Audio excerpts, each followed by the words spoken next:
Well, that was intense.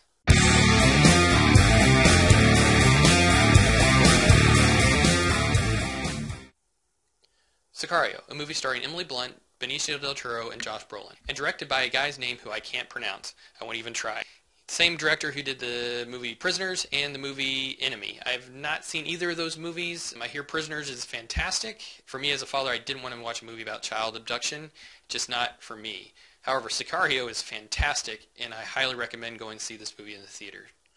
The movie starts out with Emily Blunt's character, who is an FBI agent, raiding a house. The house is filled with bodies killed by a drug cartel.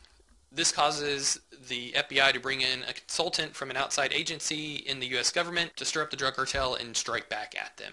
The person they bring in is Josh Brolin's character. Josh Brolin is very good in the movie. He just plays a very laid-back character. He's also wrapped in a shroud of mystery. You don't know exactly what his qualifications are, who he is, what he's doing, how he knows these things, and he obviously is very good at his job, and it's portrayed very well in the movie. So Brolin brings in Benicio del Toro's character, who is a hitman for hire, basically. He knows the drug cartel game very well, and he was a former lawyer in Mexico, and something happened, we don't know exactly what, but turned him into this ruthless killer. Benicio del Toro really is the one who steals this movie. His range as an actor is incredible. Like, to think that he can go to playing someone like this, to someone like this, to someone like this, to someone like that is just insane. I mean, look at all, those are completely different characters. Play the goofy, weird dude, and then just, like in this movie, play a stone-cold, vicious human being. And hats off to him.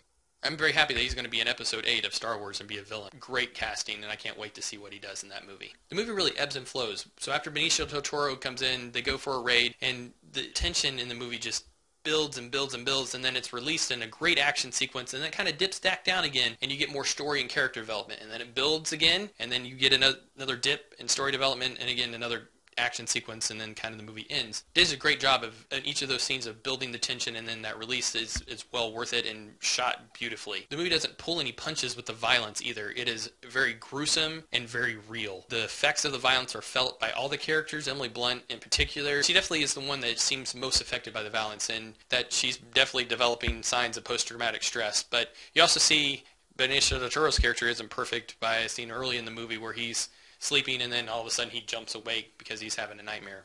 Definitely show how violence can affect these individuals and these human beings. And the shots and the scenery and the backdrop of the desert is great. I love just the wide sweeping landscapes of the desert. It's a great backdrop for this movie.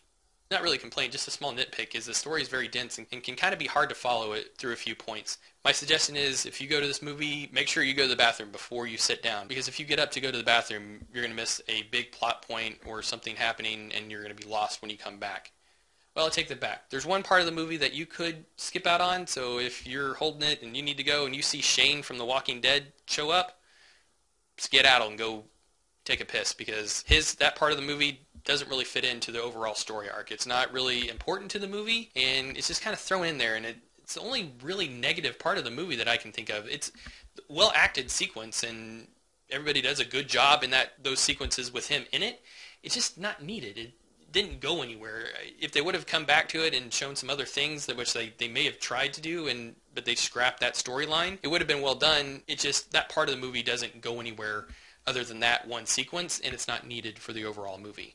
Other than that, though, the movie's fantastic. Like I said, Del Toro is amazing and ruthless, and I would not want to meet that character on the street for anything. Emily Blunt does a great job, and Josh Brolin also is fantastic. So this movie is worth seeing, and it's also worth seeing in theaters. I'm going to use just worth seeing or not worth seeing as my rating system. So this one is worth seeing, and it's worth seeing in theaters. Probably worth buying as well. I'll probably end up buying it because I buy everything. I definitely can watch this one on repeat viewings. I don't know how many times. It's not one I'm going to pop in every night before I go to bed, or I'd have probably nightmares. But it's definitely something that you could watch again, and I will watch again. So it's probably worth buying, and it's definitely worth seeing in theaters. So this is my third video, so if you like what you see, please give me a thumbs up, give me a subscribe, please rate and share, give me some comments, let me know what I can do better. Constructive criticism would be preferred, but hey, blast me if you want to blast me. That's about it.